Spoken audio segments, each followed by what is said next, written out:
ਤੁਹਾਡਾ ਕਿੰਨੀ ਦੇਰ ਹੋ ਗਈ ਹੈ ਤੁਹਾਨੂੰ ਮੱਝਾਂ ਰੱਖਦੇ ਆ? ਹੱਦ ਹੋ ਗਈ, ਜਦੋਂ ਜੰਮਿਆ ਮੱਝਾਂ ਹੀ ਰੱਖਦੇ ਰਹੇ, ਹੋਰ ਕੀ। ਕਿਆ ਬਾਤ ਹੈ। ਤੇ ਫਿਰ ਕੋਈ ਗੁਰ ਦੀ ਗੱਲ ਦੱਸੋ ਮੱਝਾਂ ਦੀ, ਕੀ ਗੁਰਦੀ ਦੱਸੀ? ਕੋਈ ਦੱਸੋ, ਕੋਈ ਖਾਸ ਗੱਲ ਦੱਸੋ। ਆਵੇ ਖਰੀ ਮੱਝ ਕਿਹੜੀ ਆ ਜਿਹੜੀ ਸਭ ਤੋਂ ਜ਼ਿਆਦਾ ਦੁੱਧ ਦਿੰਦੀ ਆ? ਹਾਂ ਮੈਂ 21 ਕਿਲੋ ਵੀ ਦੁੱਧ ਚੋਇਆ, 5 ਸਾਲ ਦੁੱਧ ਆਪਣੇ ਹੱਥ 'ਚ। ਹਾਂ ਜੇ ਪਾਈਏ ਕੱਖ ਨਹੀਂ ਤੇ ਚੋਲਾ ਕੀ ਆ? ਪਾਈਏ ਕੀ ਫਿਰ ਮੱਝ? ਵਾਲੇਕੁਮ ਸਲਾਮ। ਬਜ਼ੁਰਗੋ ਕੀ ਹਾਲ ਚਾਲ ਨੇ? ਠੀਕ ਠਾਕ ਬੜਾ ਹੋ? ਚੰਗਾ ਜੀ, ਅੱਲਾ ਦਾ ਕਰਮ ਹੈ। ਅੱਛਾ ਬਜ਼ੁਰਗੋ, ਆਪਣਾ ਤੇ ਆਪਣੇ ਫਾਰਮ ਦਾ ਮੁਖਤਸਰ ਤਾਰਫ ਕਰਾ ਦਿਓ ਜਰਾ। ਮੇਰਾ ਨਾਂ ਜੀ ਭਾ ਮਾਨਤ ਹੈ। ਠੀਕ ਹੋ ਗਿਆ। ਪਿੰਡ ਸਾਡਾ ਸਾਬਕਾ ਨੱਕੀਆਂ ਨੂੰ ਬੁਲਾ ਲਾ। ਠੀਕ ਹੋ ਗਿਆ। ਤੇ ਤਕਰੀਬਨ ਮੱਝਾਂ ਤੇ ਅਸੀਂ ਕਾਫੀ ਅਰਸੇ ਤੋਂ ਰੱਖੀਆਂ ਨੇ। ਤਕਰੀਬਨ ਅਸੀਂ 5-6 ਸਾਲ ਹੋ ਗਿਆ ਜੀ ਮੱਝਾਂ ਰੱਖੇ ਦਾ। 5-6 ਸਾਲ ਹੋ ਗਿਆ ਮੱਝਾਂ 5-6 ਸਾਲ ਰੱਖੇ ਦਾ। ਪਹਿਲਾਂ 2 ਹੀ 4 ਹੀ 5 ਹੀ। ਹੁਣ ਮੇਰੇ ਕੋਲ ਅੱਲਾ ਦੀ ਮਿਹਰਬਾਨੀ ਨਾਲ 8 ਮਈਆਂ ਤੇ 1 ਗਾਈ ਹੈ। ਫਾਰਮ ਦੀ ਸ਼ਕਲ ਦਿੱਤੀ ਤੇ ਹੋਇਆ ਕੋਈ ਤਕਰੀਬਨ ਕਿੰਨਾ ਅਰਸਾ ਹੋ ਗਿਆ? 6 ਸਾਲ ਹੋ ਗਏ ਹਾਂ ਨੇ? 6 ਸਾਲ ਹੋ ਗਏ ਨਾ। 6 ਸਾਲ ਕਿੰਜ ਦੇ ਰਹੇ ਨੇ ਤੁਹਾਡੇ? 6 ਸਾਲ ਸਾਡੇ ਠੀਕ ਰਹੇ ਨੇ ਜੀ। ਜਦੋਂ ਮਈਆਂ ਸੂਈ ਦੀਆਂ ਹੁਣ ਤੇ ਅੱਲਾ ਦੀ ਮਿਹਰਬਾਨੀ ਨਾਲ ਖਰਚਾ ਵੀ ਪੂਰਾ ਹੁੰਦਾ ਤੇ ਸਭ ਕੁਝ ਠੀਕ ਹੁੰਦਾ। ਠੀਕ ਹੋ ਤੇ ਆਪਣਾ ਜ਼ਮੀਨ ਵੀ ਚਾਹੀਦੀ ਹੈ ਜੀ ਇਹਦੇ ਵਾਸਤੇ। ਅੱਛਾ ਬਜ਼ੁਰਗੋ, ਤੁਹਾਡੇ ਕੋਲ ਇਸ ਟਾਈਮ ਕਿੰਨੀਆਂ ਮੱਝਾਂ ਨੇ? ਮੇਰੇ ਕੋਲ 8 ਮੱਝਾਂ ਤੇ 1 ਗਾਂ 8 ਮੱਝਾਂ ਤੇ 1 ਗਾਈ। ਅੱਛਾ 8 ਮੱਝਾਂ ਨੂੰ ਪਾਲਣ ਲਈ ਕਿੰਨੇ ਬੰਦੇ ਤੁਸੀਂ ਰੱਖੇ ਦੇ ਨੇ? ਅਸੀਂ ਤੇ ਬੰਦਾ ਕੋਈ ਨਹੀਂ ਜੇ ਰੱਖੇ ਦਾ। 2 ਪਿਓ ਪੁੱਤਰ ਅਸੀਂ ਦੇ ਨਾਲ ਘਰ ਦੇ ਜੀ। ਯਾਨੀ 2 ਜੀ ਹੋਣ ਤੇ ਕੰਮ 2 ਜੀ ਹੋਣ ਤੇ ਚੱਲ ਜਾਂਦਾ ਕੰਮ। 2 ਬੰਦੇ ਹੋਣ ਤੇ ਮੱਝਾਂ 20 ਵੀ ਰੱਖ ਲੈਂਦਾ ਬੰਦਾ ਭਾਈ, ਪੈਲੀ ਹੋਏ ਪਿੱਛੇ ਤੇ। ਠੀਕ ਹੋ ਗਿਆ ਬਜ਼ੁਰਗੋ। 8 ਮੱਝਾਂ ਵਾਸਤੇ ਕਿੰਨੀ ਜਗ੍ਹਾ ਚਾਹੀਦੀ ਹੈ? ਕਿੰਨੀ ਪੈਲੀ ਹੋਣੀ ਚਾਹੀਦੀ ਹੈ ਬੰਦੇ ਦੀ? ਪੈਲੀ ਤਕਰੀਬਨ 4-5 ਕਿੱਲੇ ਤੇ ਹੋਣੀ ਚਾਹੀਦੀ ਹੈ ਜੀ। 4-5 ਕਿੱਲੇ ਹੋਣੀ ਚਾਹੀਦੀ। ਹਾਂ, ਜਿਹਦੇ ਬੰਦਾ ਪੱਠੇ ਰਾਏ, ਸਟਾਲਾ ਰਾਏ ਟਾਈਮ ਸਿਰ, ਠੀਕ ਹੋ ਚਰੀ ਰਾਏ। ਠੀਕ ਹੋ ਹਾਂ, ਗਿਆ। ਪੱਠੇ ਜਿਹਦੇ। ਅੱਛਾ ਬਜ਼ੁਰਗੋ, 8 ਮੱਝਾਂ ਤੁਸੀਂ ਰੱਖੀ ਦੀਆਂ ਨੇ ਮਾਸ਼ਾਅੱਲਾ। ਤੁਹਾਡਾ ਫਾਰਮ ਹੈ ਕਿੰਨੀ ਜਗ੍ਹਾ ਤੇ ਆ? ਇਹ 1.5 ਕਨਾਲ 'ਚ ਹੈ ਜੀ। 1.5 ਕਨਾਲ ਤੇ ਇਹਦਾ ਕੋਈ ਸ਼ੈੱਡ ਜਿਹੜਾ ਤਮੀਰ ਕਰਵਾਇਆ ਦਾ? ਇਹ ਸ਼ੈੱਡ ਬਣਾਇਆ ਦਾ ਜੀ 70 ਫੁੱਟ ਲੰਮਾ ਤੇ 15 ਫੁੱਟ ਅੰਦਰ ਇਹਦਾ ਚੌੜਾ। ਕੀ ਖਿਆਲ ਹੈ ਇਹਦੇ ਵਿੱਚ ਸਿਰਫ 8 ਹੀ ਮੱਝਾਂ ਰੱਖੀਆਂ ਜਾ ਸਕਦੀਆਂ ਨੇ ਕਿ ਵੱਧ ਵੀ ਰੱਖ ਸਕਦੇ? ਜਿਹਦੇ ਜੀ ਜਿੰਨੀਆਂ ਮਰਜ਼ੀ ਰੱਖ ਲਓ, ਤੋੜ ਦੋਨਾਂ ਸਾਈਡਾਂ ਤੇ ਆ ਜਾਂਦੀਆਂ ਨੇ ਤੇ ਭਾਵੇਂ ਕੋਈ 40 ਰੱਖ ਲਓ। ਠੀਕ ਹੋ ਗਿਆ। ਹਾਂ, ਮੱਝਾਂ ਦੇ ਹਿਸਾਬ ਨਾਲ ਹੀ ਹੈ ਨਾ, ਜਿੰਨੀ ਮਰਜ਼ੀ ਰੱਖ ਲਓ ਇਹਦੇ। ਠੀਕ ਹੋ ਗਿਆ ਜੀ। ਅੱਛਾ ਬਜ਼ੁਰਗੋ, ਸਾਨੂੰ ਇਹ ਦੱਸਿਓ ਕਿ ਤੁਹਾਡੇ ਕੋਲ 8 ਮੱਝਾਂ ਕਿਹੜੀ ਕਿਹੜੀ ਨਸਲ ਦੀਆਂ ਨੇ? ਸਾਡੇ ਕੋਲ ਜੀ ਇਹ ਕੋਈ ਨੀਲੀ ਦੀਆਂ ਨਾ 2-4 ਠੀਕ ਹੋ ਗਿਆ। ਤੇ 1-2 ਦੇਸੀ ਆ ਵਿੱਚ। ਬਿਹਤਰ ਗਾਈਆਂ ਜਿਹੜੀ ਸਾਡੇ ਕੋਲ ਜੱਸੀ ਹੈ। ਠੀਕ ਹੋ ਗਿਆ। ਗਾਈ ਵਿੱਚ ਰੱਖਣਾ ਜ਼ਰੂਰੀ ਹੈ? ਨਹੀਂ ਜ਼ਰੂਰੀ ਤੇ ਨਹੀਂ, ਅੱਛੀ ਆ ਮਿਲੀ ਹੀ ਰੱਖ ਲਈ ਅਸੀਂ। ਠੀਕ ਹੋ ਗਿਆ। ਅੱਛਾ ਬਜ਼ੁਰਗੋ, ਜਿਹੜੀ ਅੱਛੀ ਮੱਝ ਹੈ ਤੁਹਾਡੇ ਕੋਲ ਮਾਸ਼ਾਅੱਲਾ, ਉਹ ਕਿੰਨਾ ਦੁੱਧ ਕਰਨ ਦੀ ਹੈ? ਸਾਡੇ ਕੋਲ ਜਿਹੜੀ ਸਭ ਤੋਂ ਅੱਛੀ ਮੱਝ ਹੈ ਜੀ ਸਾਡੀ ਕੋਈ 17ਵੇਂ 18ਵੇਂ ਮੇਰੇ ਖਿਆਲ 12ਵੇਂ ਸੂਗਿਆ। ਠੀਕ 10ਵੇਂ 12ਵੇਂ ਸੂਗਿਆ। ਇਹਦੇ ਥੱਲੇ 16 ਕਿਲੋ ਦੁੱਧ ਸੀ। ਉਹ ਸਾਹਮਣੇ ਆ ਮੱਝ 16 ਕਿਲੋ ਦੁੱਧ ਸੀ ਇਹਦੇ ਥੱਲੇ। ਹੁਣ ਵੀ ਇਹ ਮੇਰੇ ਖਿਆਲ ਦੰਦ ਛਾਂਦੇ ਦੇ ਘੱਟ ਹੀ ਰਹੇ ਨੇ ਤੇ ਅਜੇ ਵੀ ਇਹ 4 ਕੁ ਸਿਰ ਦਿੰਦੀ ਵੀ 7ਵੇਂ ਮਹੀਨੇ ਸੂਣ ਵਾਲੀ ਆ। ਠੀਕ ਹੋ ਗਿਆ। ਇਹ ਮੱਝ ਅਸੀਂ ਲੈਂਦੀ ਆ 2 ਲੱਖ ਦੀ ਆ ਹੁਣ। ਠੀਕ ਹੋ ਗਿਆ। ਇਹ ਸਾਹਮਣੇ ਆ ਤੇ ਇਹਦੇ ਭਾਈ ਜਿੰਨੇ ਵੀ ਕੱਟੇ ਲਾਣਾ, ਇਹਨਾਂ ਦੇ ਕੱਟੇ ਵੀ ਬਚੀ ਜਾਂਦੇ ਨੇ। ਮੈਂ ਸਾਲ ਦਾ 1 ਕੱਟਾ ਮਦਰਸੇ ਦਿੰਦਾ। ਇਹ ਜਿਹੜਾ ਸੰਡਾ ਹੈ ਮੈਂ ਕੀ ਕਿਹਦਾ ਰੱਖਿਆ ਤੇ ਸਾਲ ਦਾ 1 ਕੱਟਾ ਮੈਂ ਮਦਰਸੇ ਦਿੰਦਾ। ਮਾਸ਼ਾਅੱਲਾ ਮਾਸ਼ਾਅੱਲਾ। ਇਹੀ ਵਜ੍ਹਾ ਹੈ ਅੰਕਲ ਜੀ ਤੁਸੀਂ ਖੁਸ਼ਹਾਲ ਹੋ ਮਤਲਬ। ਹਾਂਜੀ। ਤੇ ਤਕਰੀਬਨ ਡੇਲੀ ਮੈਂ ਜ਼ਿਆਦਾ ਨਹੀਂ ਤੇ 60-70 ਰੁਪਏ ਮੈਂ ਮਦਰਸੇ ਡੇਲੀ ਵੀ ਪਾਣਾ।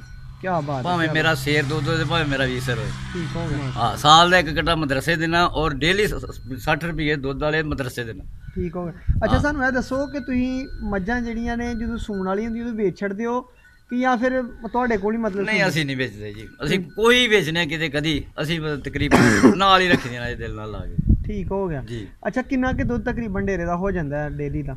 ਸਾਡਾ ਜੀ ਇਸ ਵੇਲੇ ਕੋਈ 35-40 ਕਿਲੋ ਹੋ ਜਾਂਦਾ। 35-40 ਕਿਲੋ ਹੋ ਜਾਂਦਾ ਦੁੱਧ 8 ਮੱਝਾਂ ਦਾ? ਹਾਂਜੀ। ਤੇ ਉਹ 8 ਮੱਝਾਂ ਦਾ ਖਰਚਾ ਪੂਰਾ ਕਰ ਜਾਂਦਾ? ਖਰਚਾ ਜਨਾਬ ਪੱਠੇ ਪੈਲੀ ਸਾਡੀ ਆਪਣੀ ਹੈ, ਜ਼ਮੀਨ ਸਾਡੀ ਆਪਣੀ ਹੈ ਤੇ ਉਹੀ ਆ ਨਾ ਕਿ ਵੰਡਾ ਛੰਡਾ ਖਾਲੀ ਛਾਲੀ ਜਿਹੜੀ ਪਾ ਲਈ ਜਾਂਦੇ। ਵੰਡਾ ਕਿੰਨਾ ਕੁ ਇਸਤੇਮਾਲ ਕਰਵਾਉਣ ਦੇ ਉਹਨਾਂ ਨੂੰ? ਵੰਡਾ ਅਸੀਂ ਕੋਈ 2 ਕਿਲੋ ਖਾਲ ਤੇ ਵਿੱਚ ਰੋਟੀਆਂ ਛੋਟੀਆਂ ਕਿਲੋ ਕੁ ਪਾ ਕੇ ਤੇ ਇਹੋ ਹੀ ਇਸਤੇਮਾਲ ਕਰਨੇ ਜ਼ਿਆਦਾ ਇਹਨਾਂ ਨੂੰ। ਇੱਕ ਹੀ ਮੱਝ ਨੂੰ? ਹਾਂਜੀ, 1 ਮੱਝ ਨੂੰ। ਠੀਕ ਹੋ ਗਿਆ। 1 ਮੱਝ ਨੂੰ 2 ਕਿਲੋ ਵੰਡਾ ਡੇਲੀ ਦਾ ਪਾਣ ਦੇ? ਹਾਂ, ਡੇਲੀ ਪਾ। ਅੱਛਾ 2 ਕਿਲੋ ਜਿਹੜਾ ਵੰਡਾ ਪਾਉਂਦੇ ਉਹਦਾ ਜ਼ਾਰੀ ਬਾਤ ਹੈ ਪੱਠਿਆਂ ਤੋਂ ਇਲਾਵਾ ਪਾਉਂਦੇ ਤੇ ਖਰਚਾ ਵੱਧਦਾ ਤੇ ਉਹ ਖਰਚਾ ਪੂਰਾ ਵੀ ਕਰ ਜਾਂਦਾ ਹੈ? ਖਰਚਾ ਮੱਝਾਂ ਪੂਰਾ ਕਰ ਛੱਡੀਆਂ ਭਾਈ। ਜਿੰਨਾ ਪਾਵਾਂਗੇ ਉਹਨਾਂ ਚੋਲਾਂਗੇ ਸਵੇਰੇ। ਜੇ ਅਸੀਂ ਨਹੀਂ ਪਾਵਾਂਗੇ ਤਾਂ ਨਹੀਂ ਉਹਨਾਂ ਹੀ ਚੋਣਾ, ਜਿੰਨਾ ਹਰ ਨਹੀਂ ਪਾਵਾਂ। ਠੀਕ ਹੋ ਗਿਆ। ਜੇ ਅਸੀਂ ਪੱਠੇ ਪਾਵਾਂਗੇ ਇਨ ਸ਼ਾਰਟ ਤੁਹਾਡੇ ਮੁਤਾਬਕ ਜਿੰਨਾ ਪਾਓਗੇ ਉਹਨਾਂ ਚੋਲਾਂਗੇ, ਉਹਨਾਂ ਚੋਲੋਗੇ। ਹਾਂ, ਜਿੰਨੀ ਖਿਦਮਤ ਇਹਨਾਂ ਦੀ ਕਰਾਂਗੇ ਉਹਨਾਂ ਹੀ ਚੋਣਾ ਨਾ। ਠੀਕ ਹੋ ਗਿਆ। ਭੁੱਖਿਆ ਤੇ ਭੁੱਖੇ ਚਲੋ ਕੀ ਚੋਣਾ ਫਿਰ? ਹਾਂ, ਜੇ ਭੁੱਖਾ ਹੀ ਰੱਖਾ ਤੇ ਫਿਰ ਕੀ ਚੋਣਾ ਹੈ? ਠੀਕ ਹੋ ਗਿਆ। ਤਮੰਨਾ ਡੰਗਰ ਦੀ ਪੂਰੀ ਹੋਏ ਦੁੱਧ ਵੀ ਦਿੰਦਾ, ਸਭ ਕੁਝ ਕਰਦਾ। ਕੀ ਬਾਤ ਹੈ, ਬਿਲਕੁਲ ਠੀਕ। ਤੁਹਾਡਾ ਇਹ ਕੀ ਮਹਿਕਮਾ ਸਾਨੂੰ ਵੀ ਦੱਸ ਛੜੋ। ਅੱਛਾ ਬਜ਼ੁਰਗੋ, ਸਾਨੂੰ ਇਹ ਦੱਸੋ ਕਿ ਤੁਸੀਂ ਦੱਸਿਆ ਕਿ ਸਾਡੇ ਕੋਲ 8 ਮੱਝਾਂ ਨੇ। ਹਾਂਜੀ। 8 ਮੱਝਾਂ ਜੇਕਰ ਅਸੀਂ ਮੋਟਾ ਤੁਹਾਡੇ ਕੋਲ ਪੁੱਛੀਏ ਤੇ ਮਹੀਨੇ ਦਾ ਕਿੰਨਾ ਕੁ ਬੰਦੇ ਨੂੰ ਦੇ ਦਿੰਦੇ ਕਾਰੋਬਾਰੀ ਤੌਰ ਤੇ? ਜੇ ਦੇਖਿਆ ਜਾਏ ਤੇ ਕਿੰਨਾ ਕੁ ਬੰਦੇ ਨੂੰ ਮੁਨਾਫਾ ਦੇ? ਇਹ ਜੀ ਤਕਰੀਬਨ 30 ਕਿਲੋ ਤੋਂ ਤੁਸੀਂ ਲਾ ਲਓ, 100 ਰੁਪਏ ਕਿਲੋ ਵੀ ਲਾ ਲਓ ਤਾਂ ਵੀ 90,000 ਰੁਪਏ ਬਣ ਜਾਂਦਾ। ਠੀਕ ਹੈ ਜੀ। ਤੇ ਜੇ ਇਹਨਾਂ ਨੂੰ 20-30,000 ਰੁਪਏ ਲਾ ਛੜੀ, ਇਹਨਾਂ ਨੂੰ ਖਵਾ ਛੜੋ ਤਾਂ ਵੀ 60,000 ਬਚ ਜਾਂਦਾ। 60,000 ਤੁਹਾਡੇ ਖਿਆਲ 'ਚ ਬਚ ਜਾਂਦਾ? ਠੀਕ ਹੋ ਗਿਆ। ਅੱਛਾ ਸਰ ਇਹ ਦੱਸੋ ਕਿ ਤੁਸੀਂ 6 ਸਾਲ ਹੋ ਗਿਆ ਮੱਝਾਂ ਰੱਖੇ ਦਿਆਂ, ਹਾਂਜੀ। ਇਸ ਤੋਂ ਪਹਿਲੇ ਕੀ ਕਰਦੇ ਹੋ? ਇਸ ਤੋਂ ਪਹਿਲਾਂ ਮੈਂ ਦਰਮਾਨ ਮਠਿਆਈ ਦੀ ਦੁਕਾਨ ਕਰਦਾ ਸੀ। ਮੇਰਾ ਨਾਂ ਭਾਅ ਮਾਨਦ, ਆਮ ਲੋਕੀ ਮੈਨੂੰ ਭਾਅ ਮਾਨਦ ਦਰਮਾਨ ਹੀ ਕਹਿੰਦੇ, ਨਾਂ ਮੇਰਾ ਮਾਨਦ ਲਈ ਆ। ਤੇ ਤੁਸੀਂ ਦੁਕਾਨ ਛੱਡ ਕੇ ਮੱਝਾਂ 'ਚ ਕਿਉਂ ਆਏ?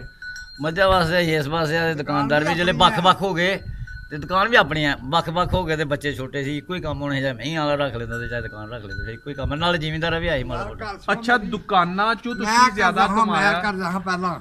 ਜੀ ਮੈਂ ਹੋ ਗਿਆ ਬੁੱਢਾ, ਹਾਂਜੀ। ਮੈਂ ਇਹਨੂੰ ਆਖਿਆ ਟਿਕਾਟਾ ਲੈ ਪਹਿਲੀ ਬੁਹਾਈ ਕਰ ਆਪਣੀ ਤੇ ਦੁਕਾਨ ਵੀ ਕਰ, ਹਾਂਜੀ ਦੁਕਾਨ ਵੀ ਕਰ। ਤੇ ਇਹਨੇ ਦੁਕਾਨ ਜਿਹੜੀ ਉਹ ਕਿਰਾਏ ਤੇ ਦੇਖ ਲਈ। ਇੱਕ ਦੁਕਾਨ ਮੇਰੀ ਹੋਰ ਵੀ ਹੈ ਜੇ, ਉਹ ਕਿਰਾਏ ਤੇ ਦੇਖ ਲਈ ਤੇ ਐਸ ਕਰਕੇ ਕੰਮ ਸ਼ੁਰੂ ਹੋ ਗਿਆ। ਠੀਕ ਹੋ। ਬਜ਼ੁਰਗੋ ਤੁਹਾਡਾ ਕਿੰਨਾ ਤਜਰਬਾ ਮੱਝਾਂ ਦੇ ਵਿੱਚ? ਖਲ ਕਿਹੜੀ ਪਾਈਏ, ਕਿੰਨੀ ਕੇ ਪਾਈਏ? ਬੜੇਵੇਂ ਦੀ ਖਲ ਪਾਓ, ਦੂਏ ਚੋਕਰ ਪਾਓ, ਪੱਠੇ ਪਾਓ, ਰੱਜ ਕੇ ਪਾਓ, ਸਹੀ ਵਸੇ ਤਮੰਨਾ ਉਹਦੀ ਪੂਰੀ ਕਰੋ। ਮੱਝ ਦੀ ਸੇਵਾ ਪਾਣੀ ਭੁੱਖੀ ਨਹੀਂ ਰਹਿਣ ਦਿਓ, ਉਹਦੇ ਜੇ ਨਜ਼ਰ ਰੱਖੋ, ਫਿਰ ਉਹ ਦੁੱਧ ਵੀ ਦਿੰਦੀ ਹੈ। ਠੀਕ ਹੋ। ਤੇ ਬਹੁਤੀਆਂ ਖਲਾਂ ਪਾਈਏ ਤੇ ਮੱਝਾਂ ਬਿਮਾਰ ਵੀ ਹੁੰਦੀਆਂ ਨੇ ਫਿਰ? ਆਹੋ ਬਹੁਤੀਆਂ ਖਾਲਾਂ ਤੇ ਪੂਰੇ ਹਿਸਾਬ ਦਾ ਪਾਈਏ। ਕਿੰਨੀ ਕੇ ਖਲ ਪਾਈਏ ਫਿਰ ਦੱਸੋ ਸਾਨੂੰ? ਮੇਰਾ ਮਤਲਬ ਖਾਲ ਕਿਲੋ 2 ਕਿਲੋ ਵਿੱਚ ਚੋਕਰ ਸੁੱਟਿਆ, ਬੜੇਵੇਂ ਪਾਏ, ਉਹ ਪਾਇਆ। ਉਹ ਅਸੀਂ ਇਹਨਾਂ ਨੇ ਅਸੀਂ ਤੇ ਚਾਰਦੇ ਰਹੇ, ਪੱਠੇ ਚਾਰਦੇ ਰਹੇ। ਅੱਛਾ। ਤੇ ਬਾਹਰ ਚਾਰਦੇ ਰਹੇ ਮੱਝਾਂ ਨਲਾਣੀਆਂ ਬੜੀਆਂ ਠੀਕ ਠਾਕ। ਠੀਕ ਹੋ ਗਿਆ। ਮੇਰੀ ਮੱਝ ਵਾਧੂ ਹੁੰਦੀ ਸੀ ਇਸ ਕੜੀ ਲੈਣ ਚ। ਅੱਛਾ ਜੀ। ਬਿਲਕੁਲ ਠੀਕ ਹੋ ਗਿਆ। ਉਹਦੀ ਵਜ੍ਹਾ ਕੀ ਕਿ ਤੁਸੀਂ ਚਾਰਦੇ ਹੋ, ਖੁੱਲਾ ਛੱਡਦੇ ਹੋ ਉਹਨੂੰ? ਹਾਂ ਚਾਰਦੇ, ਖੁੱਲ੍ਹਾ ਚਾਰਦੇ ਹਾਂ, ਪੱਠੇ ਵੀ ਚਾਰਦੇ ਹਾਂ, ਭਾੜੇ ਵੀ ਪਾਉਂਦੇ ਹਾਂ, ਸੇਵਾ ਵੀ ਨੁਹਾਣੀ ਧੁਆਣੀ ਵੀ।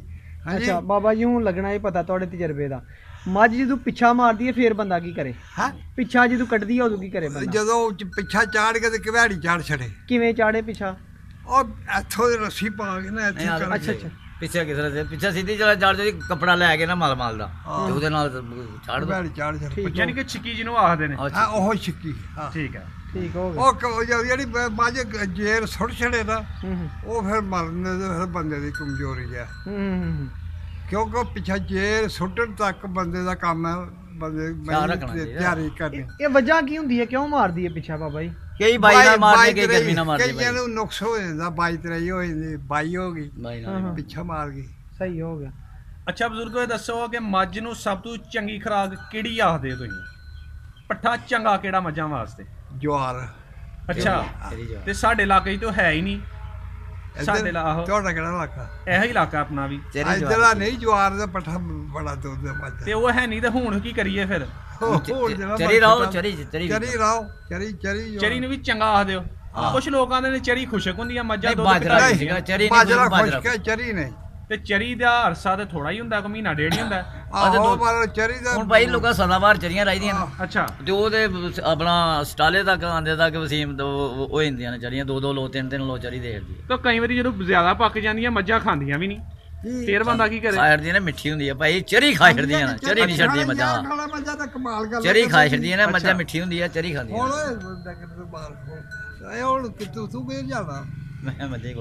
ਅੱਛਾ ਸਰ, ਸਾਨੂੰ ਇਹ ਦੱਸਿਓ ਕਿ ਮੱਝਾਂ ਦੇ ਕਾਰੋਬਾਰ 'ਚ ਦੁਕਾਨ ਛੱਡ ਕੇ ਤੁਸੀਂ ਆਏ ਤੇ ਇਸ ਕਾਰੋਬਾਰ 'ਚ ਕਿੰਨੇ ਕੁ ਖੁਸ਼ ਹੋ? ਖੁਸ਼ੀ ਆ ਭਾਈ, ਆਪਣਾ ਕੰਮ ਕਰਨੇ ਪਿਆ ਠੀਕ ਠਾਕ। ਹੋਰ ਕੀ ਦੁਕਾਨ ਨਾਲੋਂ ਚੰਗੇ ਹੋ? ਆਹ ਦੁਕਾਨ ਨਾਲੋਂ ਠੀਕ ਹੈ। ਸਾਨੂੰ ਇੰਨਾ ਆਈਡੀਆ ਦੱਸ ਛੜੋ ਕਿ ਕਿੰਨੇ ਕੁ ਚੰਗੇ ਹੋ? 10% ਕਿ 100%? ਉਹ ਨਹੀਂ, ਦੁਕਾਨ ਨਾਲੋਂ ਅੱਛਾ ਜੀ। ਦੁਕਾਨ ਤੇ ਸਾਰੀ ਦਿਨ ਰਹਿ ਕੇ ਤੇ ਸਾਰੀ ਦਿਨ ਲੋਕਾਂ ਦੇ ਨਾਲ ਭਾਈ ਦੋਏ ਕੰਮ ਕਰਨੇ ਨਾ, ਜ਼ਿਮੀਂਦਾਰ ਵੀ ਕਰਨੇ ਨਾਲ, ਕਣਕ ਵੀ। ਅੱਛਾ, ਲੋਕੀ ਕਹਿੰਦੇ ਨੇ ਕਿ ਡੰਗਰ ਨਾਲ ਡੰਗਰ ਬਣਨਾ ਪੈਂਦਾ, ਗੱਲ ਹਕੀਕਤ ਹੈ ਕਿ ਜਾਂ ਬਸ ਐਵੇਂ ਮਾਰਦੇ ਨੇ ਆਪਣੇ ਕੋਲੋਂ? ਡੰਗਰ ਨਾਲ ਫਿਰ ਮਿਹਨਤ ਤੇ ਕਰਨੀ ਪੈਂਦੀਆਂ ਨੇ। ਹੁਣ ਬਦਲ ਵਰਦਾ ਹੋਏ ਤੇ ਫਿਰ ਵੀ ਪੱਠੇ ਵੱਢ ਕੇ ਲਿਆਣੇ, ਭਾਵੇਂ ਜਿੱਥੋਂ ਮਰਜੀ। ਠੀਕ ਹੋ ਗਿਆ। ਯਾਨੀ ਇਹ 'ਚ ਛੁੱਟੀ ਕੋਈ ਨਹੀਂ ਹੈ? ਨਾ ਨਹੀਂ ਛੁੱਟੀ। ਠੀਕ ਹੋ। ਤੇ ਜੇ ਬੰਦਾ 8 ਮੱਝਾਂ ਹੋਣ ਤੇ ਇੱਕ ਬੰਦਾ ਰੱਖ ਲੇ ਤੇ ਕੱਢ ਜਾਂਦੀ ਉਹਦਾ ਖਰਚਾ? ਹਾਂ ਕੱਢਦੇ, ਉਹਦਾ ਵੀ ਖਰਚਾ ਦੇ ਜਾਂਦੇ। ਬੰਦਾ ਬੜਾ ਵੀ ਰੱਖੇਗਾ ਤੂੰ 18,000 ਦੇ ਰੱਖ ਲੇਗਾ, 15,000 ਦੇ ਰੱਖਣਾ, ਇੰਨੇ ਦਾ ਹੀ ਬੰਦਾ ਰੱਖਣਾ ਤੇ ਫਿਰ ਵੀ ਖਰਚਾ ਪੂਰਾ ਹੋ ਜਾਂਦਾ। ਖਰਚਾ ਪੂਰਾ ਹੋ ਜਾਂਦਾ। ਅਜੇ ਮੱਝ ਇੱਕ 10 ਕਿਲੋ ਦੁੱਧ ਦਿੰਦੀ ਆ, ਉਹ 4 ਸੇਰ ਆਪਣਾ ਖਾ ਜਾਂਦੀ ਹੈ, ਜਾਂ 3 ਸੇਰ ਹੀ ਪਾਉਂਦੇ ਨੇ ਖਲ ਵੱਡਾ ਕੀ ਪਾ ਦੇਣਾ। ਉਹ 300 ਰੁਪਏ ਆਪਣਾ ਖਾ ਕੇ ਤੇ 200 ਬੰਦੇ ਦਾ ਪਾ ਲਓ ਤਾਂ ਵੀ ਕਰ ਜਾਂਦਾ। ਬਿਲਕੁਲ ਠੀਕ ਹੋ ਗਿਆ। ਯਾਨੀ ਬਜ਼ੁਰਗੋ ਐਂਡ ਤੇ ਸਾਨੂੰ ਮਸ਼ਵਰਾ ਦੇ ਹੜੋ ਕਿ ਲੋਕ ਇਹ ਮੱਝਾਂ ਦਾ ਕਾਰੋਬਾਰ ਕਰਨ, ਅਗਰ ਕਰਨ ਤੇ ਕਿਸ ਤਰ੍ਹਾਂ ਕਰਨ? ਮਤਲਬ ਫਾਰਮ ਇਹਨਾਂ ਦਾ ਪ੍ਰੋਪਰ ਬਣਨਾ ਚਾਹੀਦਾ, ਖੁੱਲੀਆਂ ਛੱਡਣ ਨਾਲ ਬਿਹਤਰੀ ਹੁੰਦੀ ਹੈ। ਵਿੱਚ ਛੱਪੜ ਬਣਨਾ ਚਾਹੀਦਾ ਪਾਣੀ ਦਾ, ਵਿੱਚ ਜਿਹਦੇ ਖੁੱਲੀਆਂ ਨਹਾਣ। ਠੀਕ ਹੋ ਗਿਆ। ਠੀਕ ਹੈ ਜੀ। ਤੇ ਫਿਰ ਜ਼ਮੀਨ ਵੀ ਪਿੱਛੇ 5-7 ਕਿੱਲੇ ਹੋਣੀ ਚਾਹੀਦੀ, ਜਿਹਦੇ ਪੱਠੇ ਛੱਡੇ ਬੀਜੇ ਦੇ ਹੋਣ, ਆਮ ਰਾਜੀ ਰਹਿਣ। ਠੀਕ ਹੋ ਗਿਆ ਜੀ। ਅੰਦਰ ਬਰਾਂਡੇ ਬਣ ਕੇ ਪੱਖੇ ਪੁੱਖੇ ਲਾਏ ਦੇ ਹੋਣ। ਠੀਕ ਹੋ ਗਿਆ। ਆਪਣੀ ਜੇਬ ਨਾਲ ਹੀ ਆ ਨਾ, ਜਿੰਨੇ ਕੇ ਪੈਸੇ ਹੋਣਗੇ ਕਿਹਨੂੰ ਨਹੀਂ ਕਰਦੇ। ਠੀਕ ਹੋ। ਇਹ ਨਹੀਂ ਕਮਰਸ਼ੀਅਲ ਬੁਨਿਆਦਾਂ ਤੇ ਬਿਜ਼ਨਸ ਕੀਤਾ ਜਾਏ ਤੇ ਇਸ ਟਾਈਮ ਤਗੜਾ ਬਿਜ਼ਨਸ। ਤਗੜਾ ਬਿਜ਼ਨਸ। ਠੀਕ ਹੋ ਗਿਆ ਜੇ ਤਾਂ 2 ਮਣ ਦੁੱਧ ਚੱਲ ਜੇ ਤੇ ਤੁਸੀਂ ਲਾ ਲਓ ਜੇ 100 ਰੁਪਏ ਕਿਲੋ ਵੀ ਉਹਦੇ 2 ਮਣ ਕਿੰਨਾ ਦਾ ਹੋ ਗਿਆ 8000 ਦਾ ਹੋ ਗਿਆ ਨਹੀਂ ਡੇਰੀ ਫਾਰਮ ਦਾ ਨਹੀਂ ਠੀਕ ਹੈ ਨੀ ਠੀਕ ਹੋ ਬਜ਼ੁਰਗੋ ਬਹੁਤ ਬਹੁਤ ਸ਼ੁਕਰੀਆ ਅੱਲਾਹ ਤਾਲਾ ਦੀ ਜ਼ਾਤ ਤੁਹਾਨੂੰ ਜਜ਼ਾ ਦੇ ਖੁਦਾ ਹਾਫਿਜ਼